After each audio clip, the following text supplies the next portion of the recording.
File handling हम लोग Python में आज देखेंगे। फाइल हैंडलिंग का जो सीधा सीधा मतलब होता है कि ऐसा नहीं है कि सिर्फ फाइल हैंडलिंग हम लोग पाइथन में ही अप्लाई करते हैं। फाइल हैंडलिंग हमारी C++, जावा, जितनी भी टाइप की लैंग्वेजेस है सभी जगह पे हम लोग फाइल हैंडलिंग को यूज कर रहे होते हैं। पर्पस क्या होता है थोड़ा सा ये भी समझ लेते हैं कि जब हम लोग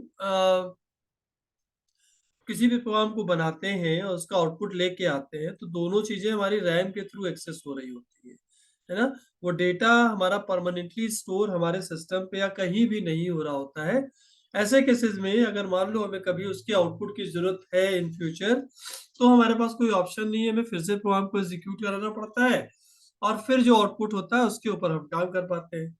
तो उसकी जगह पे ये सोचा गया कि क्यों ना एक ऐसा सिस्टम क्रिएट किया जाए जहाँ पे जब यूजर ने कोई प्रोग्राम बनाया, तो जब प्रोग्राम बना तो उसका जो आउटपुट है वो हम किसी फाइल में जाके स्टोर कर सकें।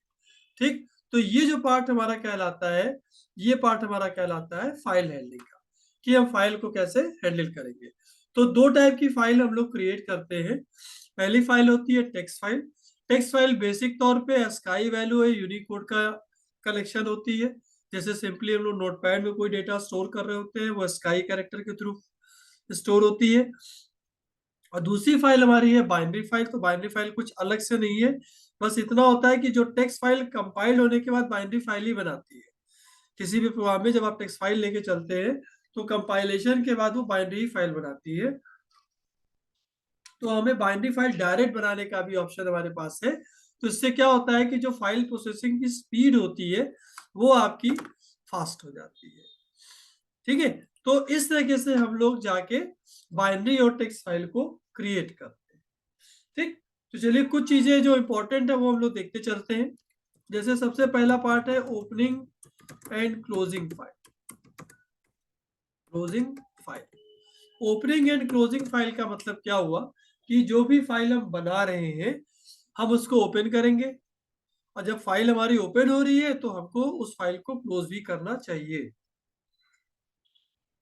कि अगर कोई फाइल आप चाहते हैं कि हाँ फाइल क्रिएट हो, और जब फाइल क्रिएट हो रही है, जब आप उसको बना रहे हैं, तो बाय प्रोग्राम के एंड में आप उसको क्या कर सकते हैं, क्लोज कर सकते हैं। ठीक, बेसिक तौर पे अगर हम लोग देखेंगे तो किसी भी फाइल में हम लोग तीन टाइप के ऑपरेशंस को परफॉर्म कर रहे होते हैं। पहला होता है reading data, reading data from files. दूसरा होता है राइटिंग डेटा, ठीक, ऑन टू फाइल्स। और तीसरा होता है अपेंडिंग डेटा।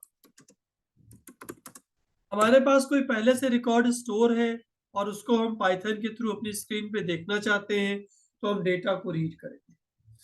ठीक, हमें कोई नई फाइल बनानी है और उसके ऊपर कुछ डेटा स्टोर करना है, तो हम डेटा को राइट करेंगे। ठीक, हमारे पास पहले से कोई फाइल बनी है और हमें कुछ रिकॉर्ड्स कंटिन्यू करने हैं उसके आगे, तो उसके लिए हम लोग अपेंड करेंगे। ठीक, तो अपेंड फंक्शन भी आपने पढ़ा था लिस्ट में, अगर आपको याद होगा, वो भी यही काम किया करता था। तो तीन टाइप के ऑपरेशन है, रीडिंग डेटा, राइटिंग डेटा और अपेंडिंग डेटा। ठीक, तो ये पार्ट हो गया हमारा। तो जो फाइल में हम डेटा को रीड कर रहे हैं, राइट कर रहे हैं और अपेंड कर रहे हैं, उसके साथ ऑपरेशंस क्या क्या अप्लाई हो सकते हैं, हम लोग थोड़ा सा ये देखते हैं। ठीक, तो हम लोग यहाँ पे लिखते हैं ऑब्जेक्ट नेम।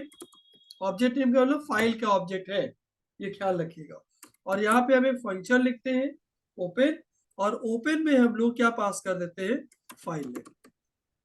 एक तो सिंटेक्स आपका ये हुआ। दूसरा सिंटेक्स हुआ object name equals to open, और यहाँ पे हम फाइल नेम के साथ मोड दे सकते हैं। मोड का मतलब कि फाइल को आपको रीड मोड में खोलना है, कि फाइल को आपको राइट मोड में खोलना है, कि फाइल को आपको अपेंड मोड में खोलना है।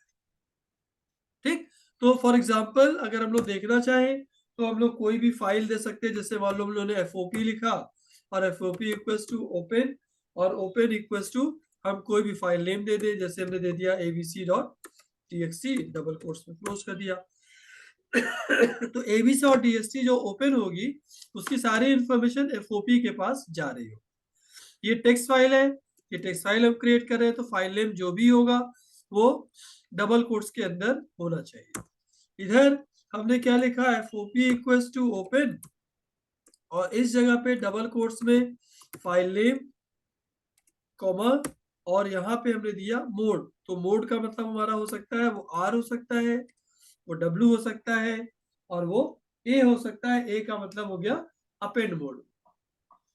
ठीक, तो ये एक पार्ट हुआ जहां पे आप दो तरीके से काम कर रहे हैं। तो डायरेक्ट आप फाइल को ओपन कर लीजिए, पहला पार्ट। दूसरा जो बेटर ऑप्शन होता है वो हमेशा क्या होता है कि आप फाइल जो भी ओपन करना चाहते हैं उसका मोड डिक्लेयर कर दीजिए। ठीक, अच्छा, एक तरीका और यहाँ पे है कि अगर आप FOP इक्वल्स टू ओपन लिख रहे हैं तो फाइल नेम अगर आपके उसी फोल्डर में है जहाँ पे फाइल बनी हुई है तब तो फाइल नेम ओपन होके आ जाएगी। लेकिन अगर आपकी file C drive, D drive या किसी ऐसी लोकेशन पे है जो डायरेक्ट उसको एक्सेस सिस्टम नहीं कर सकता है तो आपको पाथ देना पड़ता है। तो पाथ कैसे देंगे, जैसे मान लो हमने लिखा C इक्वल्स टू, और यहाँ पे हमने दिया ABC फोल्डर। ABC फोल्डर के अंदर हमने दिया मान लो प्रोग्राम्स, और प्रोग्राम्स के अंदर हमने लिया कि ABC डॉट, या ABC ऑलरेडी यूज कर रखे XY डॉट TXT, और कॉमा हमने लगा दिया R। तो हमने यहाँ पे पूरा पूरा पाथ दे दिया कि भाई हमको इस ड्राइव में इस फोल्डर के अंदर जाना है, वहां पे हमारी ये फाइल पड़ी हुई है, और इसको आप लोग क्या करिए, ओपन कीजिए। और ओपन किस मोड में करना है, रीड मोड में करना है। ठीक, और हालांकि जो बेस्ट ऑप्शन है कि जब आप फाइल को बता रहे हो तो आप यहाँ पे डबल स्लैश लगाइए, वो बेटर होता है हमेशा। ठीक, बेटर क्यों माना जाता है उसका भी रीजन है। होता क्या है कि जब हम फाइल को बना रहे होते हैं, जब फाइल पे काम कर रहे होते हैं ना, तो उसमें एस्केप सीक्वेंस कैरेक्टर भी काम करता है। अब जैसे ABC की जगह पे अगर इस फोल्डर का नाम N होता, NBC होता, और यहाँ पे सिंगल स्लैश लगाए होते, तो पाइथन इसको as a slash n read करता। तो स्लैश एन का मतलब न्यू लाइन होता है। ठीक, तो यहाँ पे प्रॉब्लम हो जाती है। तो या तो आप यहाँ पे डबल स्लैश लगा दीजिए, ठीक है, और या तो आप इसको क्या कीजिए, रॉ स्ट्रिंग डिक्लेयर कीजिए। तो रॉ स्ट्रिंग के लिए यहाँ पे हम लोग R लगा देंगे। तो जब आप R लगा देंगे तो ये जो स्ट्रिंग होगी, ये जो फाइल का पाथ होगा, यहाँ पे एस्केप सीक्वेंस कैरेक्टर वाला जो कंसेप्ट है वो खत्म हो जाएगा। ठीक, अब आप इजिली किसी भी फाइल को एक्सेस कर सकते हैं। ये ध्यान रखिएगा कि R लगाने से आपका एस्केप सीक्वेंस कैरेक्टर वाला पार्ट खत्म हो जाता है।